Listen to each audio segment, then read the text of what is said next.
저는 대대로 예수를 믿는 가정에서 태어났습니다. 어려서부터 가정 예배드리고 교회 생활을 했지요. 그런데 그렇게 어린 시절에 교회 생활을 하면서 제가 받은 인상은, 우리가 하나님 믿으면 하나님은 좋지 우리는 별로 안 좋다, 그런 느낌이 들어요. 하나님은 우리가 행복한 걸 원치 않으시는 것 같은 느낌을 제가 받았어요. 우리가 행복하고 즐거우면 하나님이 싫어하실 것 같은데, 가는 곳곳마다 너는 예수 믿으니까, 너는 교회 다니는데, 네 장로 아들인데 그러면 쓰나, 곳곳마다 네가 손해봐야지, 네가 희생해야지, 네가 봉사해야지, 교회 가면 바치라 그러지요. 그러다 뭘 하려고 하면 하지 마라 그러지요. 뭐 하고 싶은 거 하려고 그러면 하지 마라 그러고, 하기 싫은 건 또 자꾸 하라 그래요. 가는 곳곳마다 금지.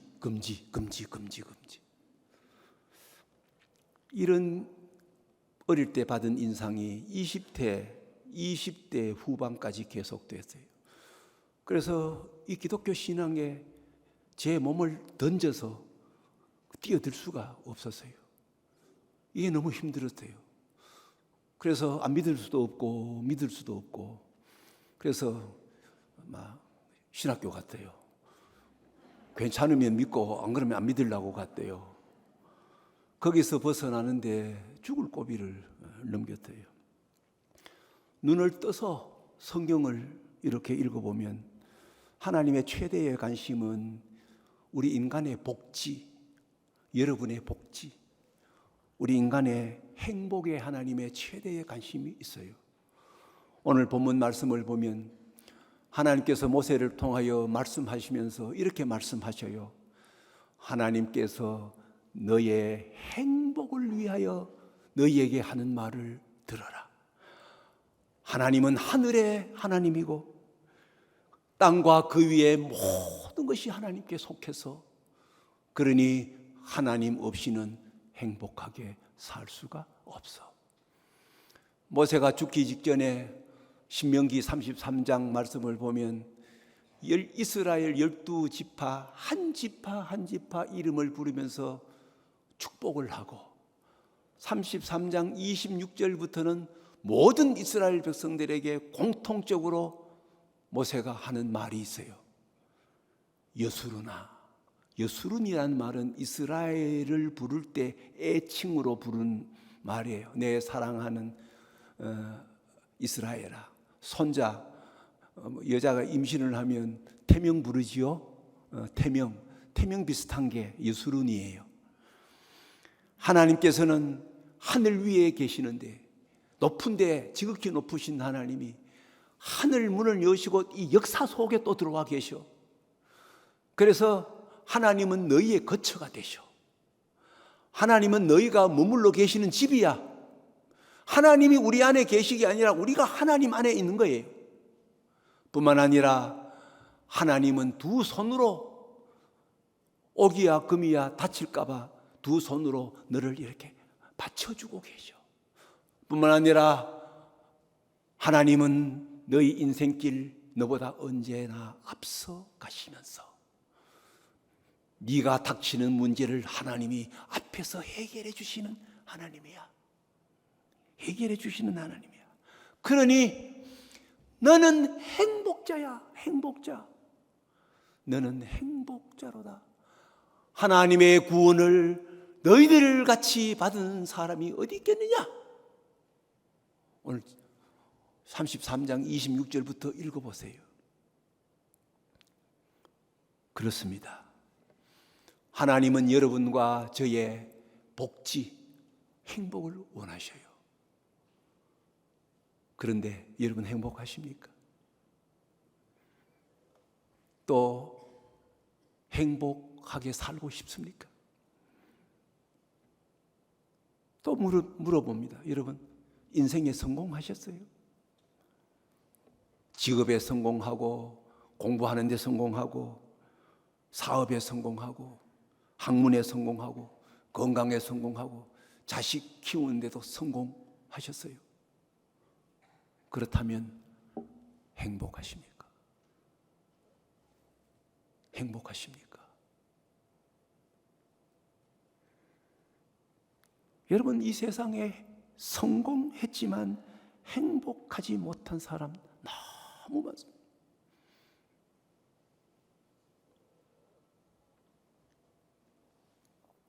반대로 겉으로 보면 크게 성공한 것 같지 않아요. 그런데 행복한 사람 많아요.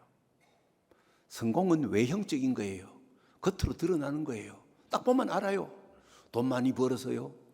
그리고 공부 잘하고 좋은 직장, 전문직을 다 가지고 있어요. 그리고 자식들도 공부시켰어요. 다 잘 나가요. 그뿐만 아니에요. 건강 지켜서 건강해요. 여러분, 이게 쉬운 거 아니에요. 여러분, 성공하는 게 쉬운 게 아니에요. 성공한 사람 우습게 보지 마세요. 그 사람들 다 죽을 고비 넘어서 그만큼 성공한 거예요. 그러나 행복은 내면적인 것입니다. 성공하는 것이 극히 어렵다고 하면 행복한 삶을 사는 것은 그보다 10배 더 어렵다는 것을 아셔야 해요. 왜냐하면 행복은 내면적인 거예요. 행복한지 아닌지 겉으로 봐서 몰라요. 여러분, 제가 행복한지 행복하지 못한지 여러분 잘 몰라요. 저만 알아요. 또 한 가지, 여러분 바르게 사셨습니까? 정직하게 살고 정의롭게 살고 옳게 반듯하게 살아오셨어요. 그런데 행복하십니까? 행복하십니까? 여러분은 내가 옳은 사람으로 살 것인가, 행복한 사람으로 살 것인가, 매일 매 순간 여러분이 선택해야 돼요. 너무나 많은 사람은 옳은 사람 되기를 원해요. 선택해요. 정의의 투사가 되기를 원해요. 그런데 그 결과 별로 행복하지 못한 삶을 사는 사람들이 많아요. 정의의 투사, 본인은 정작 행복하지 못해요. 옳게 산다고 하는 사람, 행복한 경우가 많지 않고, 반대로 행복한 사람은 대부분 옳게 살더라는 거예요. 정의롭게 산다고 하는 사람은 즐겁지 못하고, 즐겁게 사는 사람은 대부분 반듯하게 살더래요. 여러분, 부부관계에도 마찬가지예요. 사사건건 부부 사이에 당신 잘했다 못했다, 당신 옳다 그러다, 당신 틀렸다, 그렇게 정의의 투사가 돼 보세요. 불행합니다. 반대로 부부가 즐겁게 행복하게 사는 사람은 대부분이 반듯하게 살아요. 반듯하게. 인류학자들이 우리 인류 역사에 가장 행복하게 살았던 민족이나 족속이 누구인가 그렇게 연구를 해보았더니 두 족속이에요. 하나는 백인들이 미국을, 북아메리카를 발견하고 점령하기 이전에 거기에 살았던 원주민들, 그 사람들을 뭐라 그래요? 인디안들이라. 인디안들. 그 사람들이 그렇게 행복했다는 거예요. 또 하나는 저 유럽의 원주민이라고 할 수 있는 켈트족이라고 하는 족이 수천 년 역사를 가지고 있어요. 그런데 그들은 로마 시대에는 로마에 쫓겨나가고 가는 곳곳마다 그들이 핍박을 받고 미개인이라고 그렇게 해서 쫓겨서 저 아일랜드 아니면은 웨일스, 스코틀랜드 그 산 꼭대기에 그렇게 지금 소수로 살고 있는 족속이에요. 그 켈트족이에요. 저는 시간이 있어서 미국 인디안들의 삶을 다 모아놓은 책 1000페이지나 되는 그 책을 아주 정독을 하면서 읽었어요. 너무너무 좋아요. 그걸 읽으면서 어떻게 그들이 그렇게 사람다운 삶을 살고 행복하게 살았는지 제가 3가지로 그냥 줄여봤어요. 그 첫째는 그들은 하나님과 아카페 사랑에 빠져 살았다는 거예요. 이 세상의 대부분의 종교는 하나님께 대한 두려움과 공포 때문에 하나님을 신앙하기 시작한 거예요. 안 믿으면 벌 받고, 안 믿으면 저주받고, 안 믿으면 심판받고, 안 믿으면 지옥 갈 것 같아서 두려움 때문에 신앙생활하는 경우가 이 세상의 대부분의 종교예요. 그러나 그들은 하나님이 우리를 아카페적으로 목숨을 내놓고 우리를 지으시고 창조하시고 사랑하셨기에 우리도 하나님을 아카페적으로 그렇게 사랑으로 하나님을 섬긴 거예요. 많은 분들은 인디안이라고 하는 게 왜 생겼는가? 콜럼버스가 미국 대륙을 발견하고 그게 미국 대륙이 인도인 줄 알고 그래서 거기 사는 사람을 인디안들이다, 인도 사람이다. 그래서 인디안이라는 말을 붙였다고 알고 있는데 그게 아니라는 거예요. 콜럼버스가 미국 대륙을 인도인 줄 알고 발견하고 거기 가보니까 살고 있는 그 원주민들이 너무너무 하나님을 경외하고 사는 그 삶을 우리와 같은 성경과 우리와 같은 교리로 그들은 하나님을 믿지 않았지만 그들은 하나님이 주신 자연 계시와 하나님이 주신 일반 계시를 통해서 그 하나님을 섬겼다는 거예요.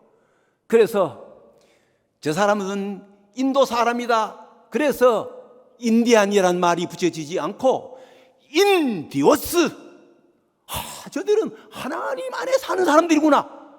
그래서 인디오스, 인디안이란 말이 붙여졌다는 거예요. 우리는 하나님의 말씀을 읽어보십시오.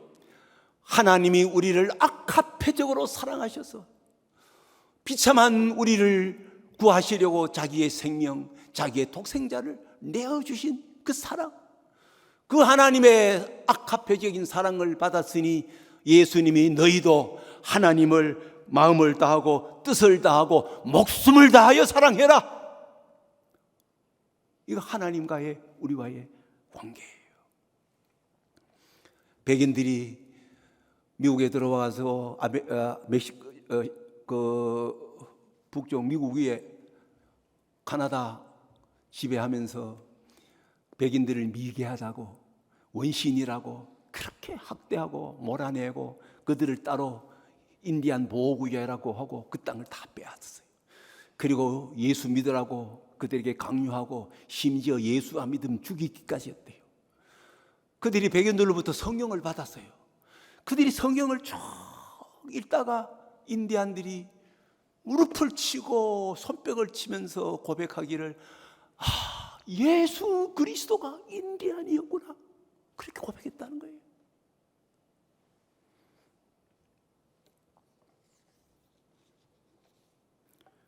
하나님과 아카페 사랑에 빠져 사는 삶. 두 번째, 그들은 하나님이 지으신 이 자연과 에로스적인, 이거 제가 붙인 거예요. 책을 읽고. 에로스적인 사랑에 빠져 살았다는 사실이에요. 에로스 사랑은 남녀가 서로 성적으로 깊이 사랑하듯이 자연을 그렇게 사랑했대요. 자기들도 자연의 한 일부요.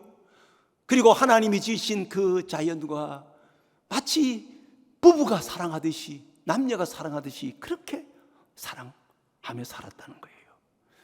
짐승을 잡을 때 먹어야 되잖아요. 먹을 만큼 짐승을 잡을 때도 짐승 앞에 용서를 구하고 사과하고 용서를 구하고 잡고, 풀 한 포기를 뽑을 때도 그들에게 용서를 구하고 풀을 뽑고, 이른 봄이 되면 하나님이 주신 이 대자연이 전부 임신을 하고 생명을 낳을 때니까 그들은 길을 걸을 때 언제나 뒷발꿈치를 들고 그 풀 한 폭이 동물 한 마리 혹시 발에 밟힐까 봐 그렇게 살았대요.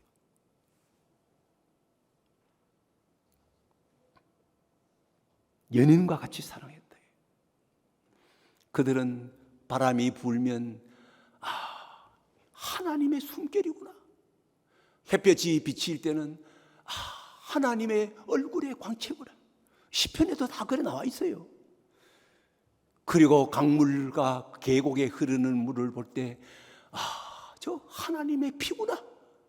하나님의 땀이구나. 우리를 사랑하는 하나님의 눈물이구나. 그렇게 바라보았다는 거예요. 아름답지 않아요? 언제부터인가 우리 기독교인들은 자연을 우리 인간들이 마음대로 지배하고 정복하고 착취해도 된다고 생각했대요. 이게 기독교가 범한 엄청난 죄였어요.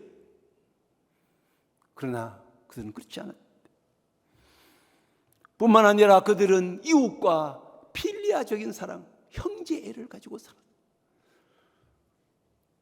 이웃을 해롭게 하지 아니하고, 그리고 이웃과 철저한 형제애를 가지고 살았다는 거예요.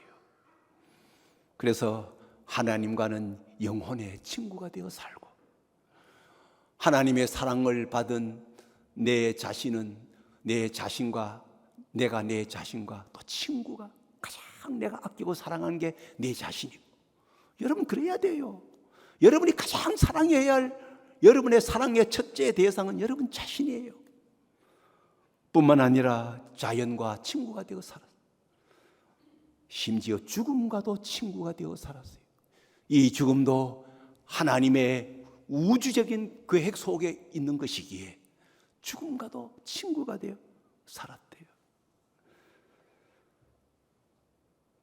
그뿐만 아니라 내 삶은 하나님이 나에게 주신 이 삶이니 거기에는 다 신비, 하나님의 신비가 거기에 숨겨져 있다. 그래서 자기가 겪고 있는 불행이 있고 자기 인생에 약점이 있어도 그 약점과 불행과도 친구가 되어 살았다는 거예요. 저는 여러분에게 권하고 싶습니다.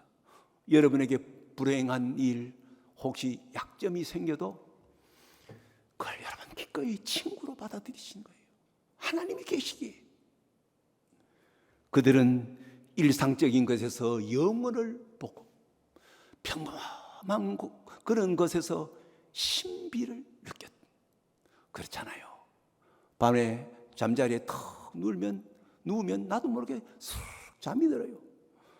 또 아침 되면 눈이 딱 떠져요. 이 신비 아니에요? 밤에 누워도 잠 없는 사람 많잖아요. 불면증 뭐예요? 수면제 먹어야 돼요. 아침인데 눈 못 뜨면 죽은 거예요. 다윗도 고백하기를 내가 평안히 누웠는데 잠이 들고 아침에 눈을 떴으니 이거 하나님의 기적이구나. 다윗이 그래 노래했잖아요, 시편에.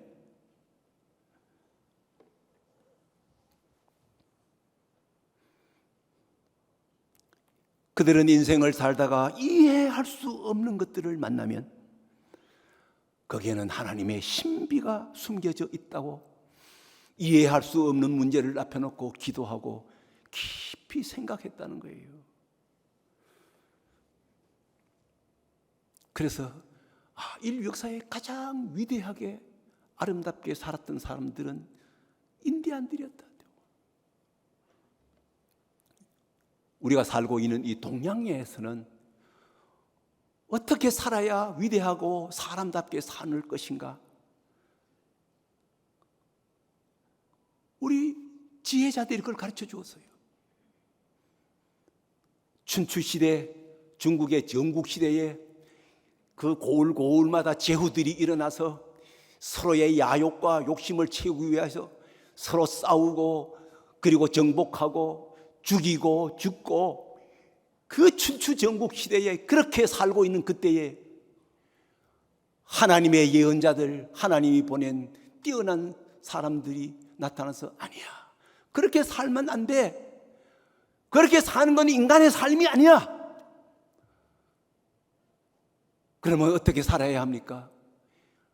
인이예지의 삶을 살아라. 인 사랑의 삶, 의로운 삶, 예의를 지키는 삶, 지혜로운 삶. 그런데 인이예지라고 하는 이것을 사단, 우리의 삶의 4가지의 실마리다. 이 실마리를 잘 풀어야 돼. 그런데 인이예지를 설명하기를 맹자라고 하는 뛰어난 그런 하나님이 보낸 선지자라고 저는 표현해요. 그걸 기독교 복음적으로 그가 설명을 했어요. 마치 맹자가 인이예지의 삶을 살려면 오실 예수 그리스도를 바라보아라 할 정도로 복음적으로 해석을 했대요. 인이 뭐냐? 인이라고 하는 것은 측은지심을 가지는 게 인이야. 잘못 사는 사람, 불행한 사람, 죄짓고 엉뚱하게 사는 사람들을 볼 때 측은하게 생각하는 것이, 내하고 마음 맞는 사람끼리 재밌게 사는 게 사랑이 아니라 우리 주변에 여러 가지 이해 안 되는 삶을 사는 사람들을 보고 측은하게 여기는 거예요. 예수 그리스도께서 오셔서 그 모습을 우리에게 보여주셨어요. 예수님 주변에 수많은 죄인들, 낙인 찍힌 사람들, 세리들, 장녀들, 수많은 환자들, 예수님 당시에 병이 들면 전부 죄를 지어서 병들었다고 다 그렇게 정죄했던 시대에 예수님은 그들을 보시고 안타까워하시고 민망히 여기시고 불쌍히 여기시는 거예요. 이게 사랑이에요.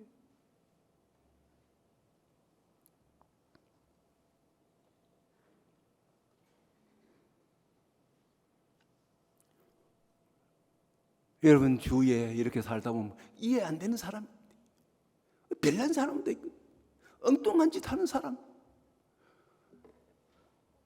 그런 사람들을 볼 때 안타까워, 민망히 여기고 불쌍히 여기는 것이 이게 사랑이에요. 은퇴하고 시간이 많으니까 뭐 이 책 저 책 뒤지는데 특히 화가들의 생애와 그들의 그 그림들을 봐요. 제가 색약인데 눈병시인데 그래도 보기 좋대요. 특히 하나님을 경외했던 화가들, 렘브란트나 샤갈이나 루오나 미켈란젤로나 그런 사람들의 생애와 그런 것을 이렇게 보는데 특히 빈센트 반 고흐 그분의 생애와 작품을 이렇게 보았는데 너무 제 가슴을 울렸대요. 고흐가 목사의 아들로 태어났대요. 자기도 주님을 너무너무 사랑해서 자기도 전도자로 그렇게 뛰어들었어요. 가장 비참한 삶을 살고 있는 그 당시 그 광산초원에 들어가서 그는 예수님의 정신과 복음을 전했는데 그 당시 목사들, 그 당시 교권을 가지고 있는 사람들이 너무 고흐가 열심히 하니까 다 싫어하는 거예요. 이방인 취급하는 거예요. 목회를 못하게 했어요. 그래서 쫓겨나 지도 뛰쳐나왔대요. 그는 스스로 예수님의 삶을 자기가 실천하는 그런 삶을 살았대요. 한 번은 보니까 평생 몸을 팔면서 창녀로 살고 그런데 임신까지 해가지고 버림받은 여자, 하나님께서 구약 성경 호세아에게 호세아야 너는 창녀를 네 아내로 맞이해라 하는 마치 호세아처럼 그를 자기 집에 데려와서 마치 아내같이 그를 돌보는 거예요. 그에게 새로운 이름을 지어주는 거예요. 시엔이라고 하는 이름을 지어주세요. 사람들이 전부 더러운 여자야, 나쁜 여자야, 그를 내보내 할 때마다 이 고흐는 말하기를 그는 나쁜 사람이 아니야, 가여운 사람이야. 이 마음, 그는 나쁜 사람이 아니야, 가여운 사람이야. 사람들이 그 더러운 여자 너한테 왔으면 그가 괴가 천선해가지고 맞아 천사가 돼야 되는데 계속 술 먹고 그런데 나쁜 여자야 내보내 하니까 고흐는 아니야. 나쁘지 않아. 단지 좋은 것이 무엇인지 한 번도 보지 못한 사람이야. 제가 이 말씀 드리는 여러분 또 가서 하나 뒤로 오라는 얘기가 아니에요. 그 사람을 보는 눈이에요.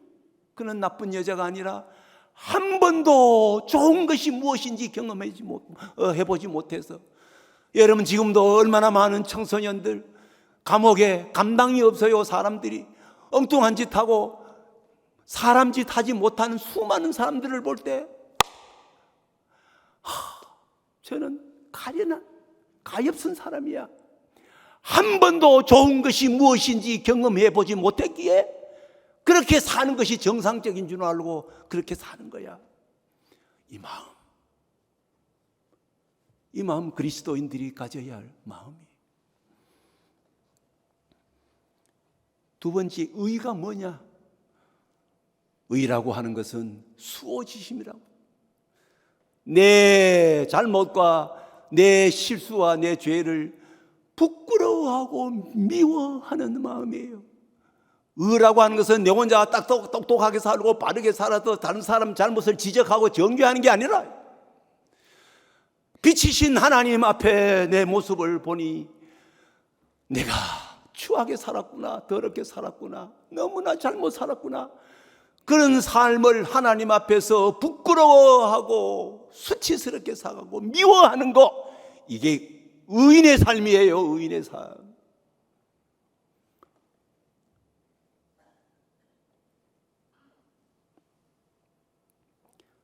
성경에 보면 사람들이 하나님과 딱 부딪히고 하나님을 만나는 순간, 예수님을 만나는 순간 참 수호지심을 가는 거예요. 예수님이 베드로를 딱 만나셨을 때 베드로가 첫 마디, 주님 저를 떠나십시오. 제가 감당 못하겠어요. 저는 죄인이에요. 그렇게 율법적으로 바르게 살았던 사도 바울도 예수 그리스도를 딱 만나는 순간, 빛을 만나는 순간 그는 죄인 중에 내가 괴수예요. 하나님께서 예레미야에게 나타나셨을 때, 예레미야 내가 너를 좀 쓰고 싶어. 아닙니다 하나님, 저는 부정한 존재입니다. 입술이 부정한 존재입니다. 이게 의예요. 의. 어쩌다가 좋은 일 한번 했다고 여러분 의로운 게 아니에요. 세 번째, 예의 있는 삶을 살아라. 예가 뭐냐? 사양지심이에요. 사양할 줄 알고 양보할 줄 아는 거예요. 예수님이 이 땅에 오셔서 그것을 당신의 몸으로 다 보여주셨잖아요. 너 잔치집에 가거든 상석에 앉으려고 하지 마. 저 말석에 앉아. 너 으뜸이 되고 싶어? 그러면 종이 되는 거야. 너 섬김을 받고 싶어? 너 크고 싶어? 아니야. 섬기는 자가 되어. 나는 섬기는 자로 여기에 왔어. 그뿐만 아니라 많은 사람의 대속물로 나를 내어주기 위하여 왔어. 이 시대에 양보가 어디 있습니까?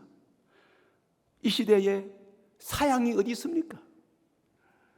내가 먼저 가야 되고, 내가 먼저 앞질러 가야 되고, 내가 먼저 독차지해야 돼요.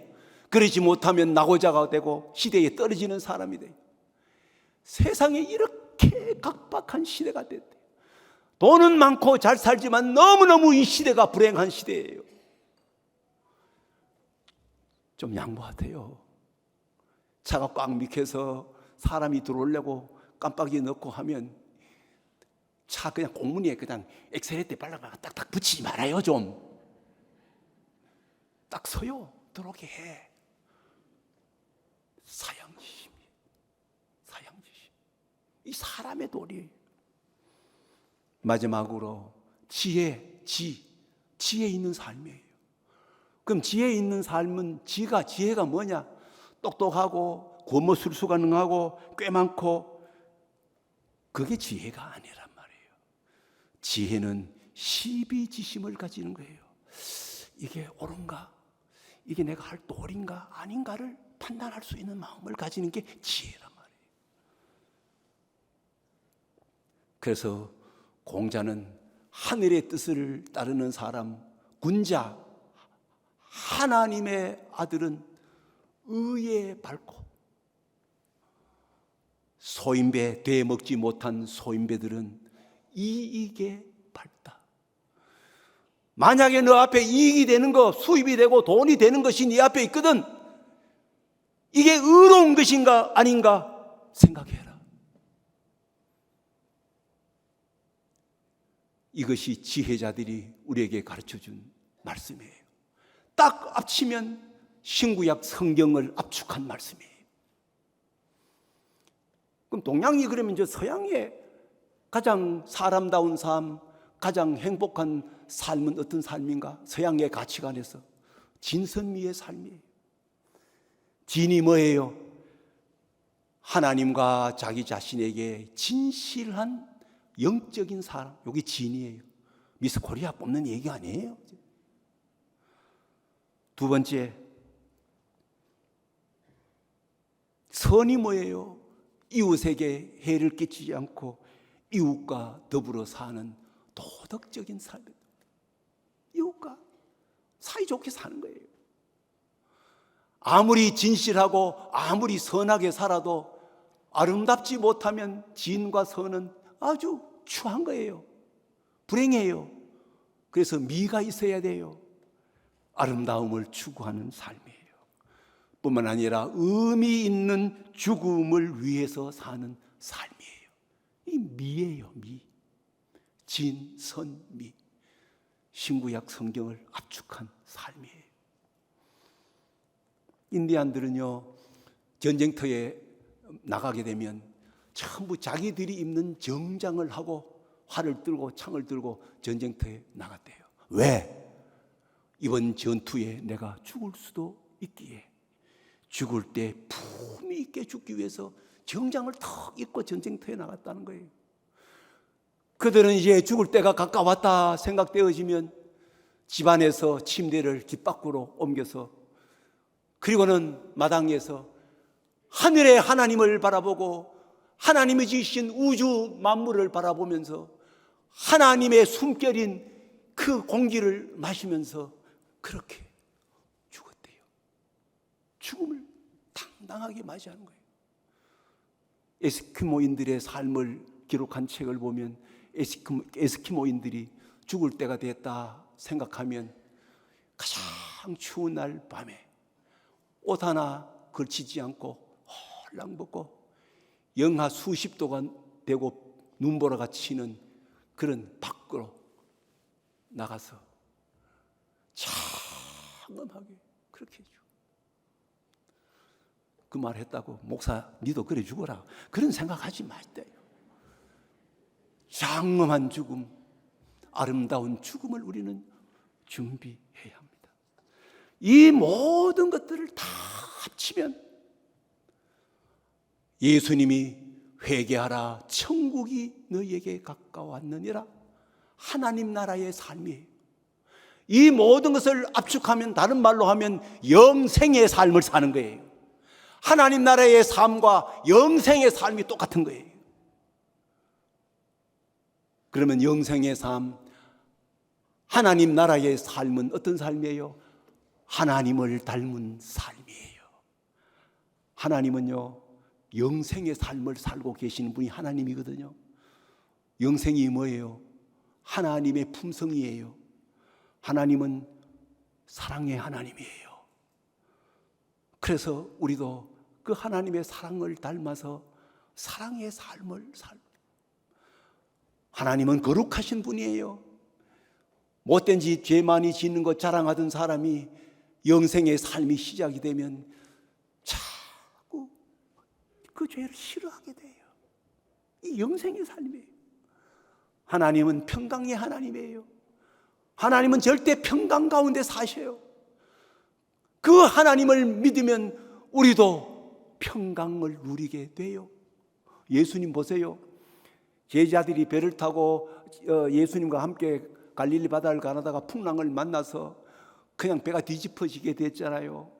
아이고, 제자들이 저들은 그냥 죽게 생겼는데 예수님은 턱 누워서 주무시고 계시잖아요. 평강. 풍랑이 일어 괴롭게 노를 젓고 있는 그 제자들을 향하여 예수님은 바다 위로 턱턱 걸어가시는 예수님. 그 예수님을 믿었던 베드로, 그 예수님을 믿었던 사도 바울. 베드로가 감옥에 갇혀서 내일 목이 날아가는데 얼마나 깊이 잠들었는지 한밤중에 천사가 옆구리를 찔러도 깨어나지를 못하는 평안, 하나님이 주신 평안. 얼마나 많이 두드려 맞고 빌립보 감옥에 갇혀있던 사도 바울. 그런데 한밤중에 슬픈 노래를 부르는 것이 아니라 하나님을 찬양하는 노래를 불렀던 사도 바울. 평강의 삶을, 두려움이 많고 걱정 근심 많은 이 세상에 절대 평강을 누리는 삶, 이게 영생의 삶이에요. 마지막으로 능력의 삶. 약하지만 강해요.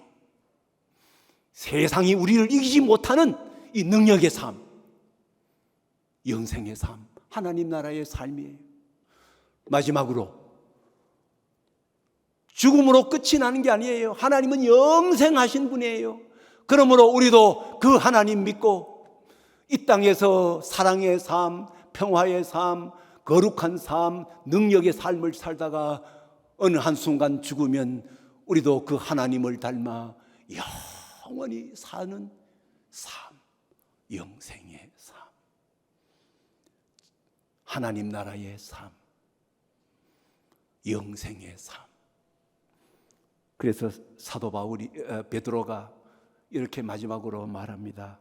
내가 마지막으로 말한다. 너희가 다 마음을 같이 해라. 서로 동정해라. 형제를 사랑해라. 그리고 마음에 안 드는 일이 있으면 안타깝게 생각하고 불쌍히 여겨라. 그리고 악을 악으로 갚지 마. 욕을 욕으로 갚지 마. 도리어 복을 빌어 천국의 삶을 살아. 이를 위하여 너희가 부르심을 받았으니 이는 복을 계속해서 너가 이어받기를 위함이라. 하나님의 복을 계속해서 이어받으시는 여러분 되시기를